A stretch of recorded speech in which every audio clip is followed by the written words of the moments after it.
અલગ અલગ બેંકમાં ખેમરાજ દવેના નામે ખાતા ખોલાવી હવાલા વ્યવહાર કર્યા હતા. બંને ભાઈઓએ વર્ષ 2014-15 અને વર્ષ 2015-16માં થયેલા નાણાં વ્યવહારને લઈ ઇન્કમટેક્સ વિભાગ દ્વારા નોટિસ અપાઈ છે. ચાની લારી ચલાવતા ખેમરાજ દવેને નોટિસ મળતા તેઓએ બંને ભાઈઓ વિરુદ્ધ પાટણ બી ડિવિઝન પોલીસ મથકે ફરિયાદ નોંધાવી છે. એમની એથી 2-3 મિનિટ ચા આપવા જતો હતો. અમે અંદાજે અટકું આપણું સંબંધ થયું. મેં પૂછ્યું મારે પાન કાર્ડ કઢાવવાનું શું કરવું પડે. તેની ભાઈ મારી પાસે ડોક્યુમેન્ટ માંગ્યું. તો મેં ડોક્યુમેન્ટ આધાર કાર્ડ આપ્યું, રેશન કાર્ડ આપ્યું, મારો ફોટો આપ્યો. બરોબર. મેં એને આવ્યો એને પાન કાર્ડ આવ્યું. પાન કાર્ડમાં સહી કરાવી પછી મને કોઈ ખબર નહીં શું થયું. મારી પાસે નોટિસ આવી. સામાન્ય રીતે આવકવેરા ખાતાની નોટિસ જોઈને કરદાતાના મોતિયા મરી જતા હોવાનું જોવા મળે છે. વાસ્તવમાં કરદાતાઓ ડરી જવાની જરૂર નથી.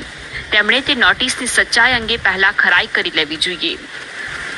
આજકાલ ઇન્કમટેક્સના નામે બોગસ વ્યક્તિઓ દ્વારા નોટિસ પાઠવી દેવાની ઘટનાઓ બનતી હોય છે અને તેથી જ ટેક્સ પેયર્સને મળેલી નોટિસ ખરી છે કે નહીં તેની ચકાસણી ફરજિયાત છે.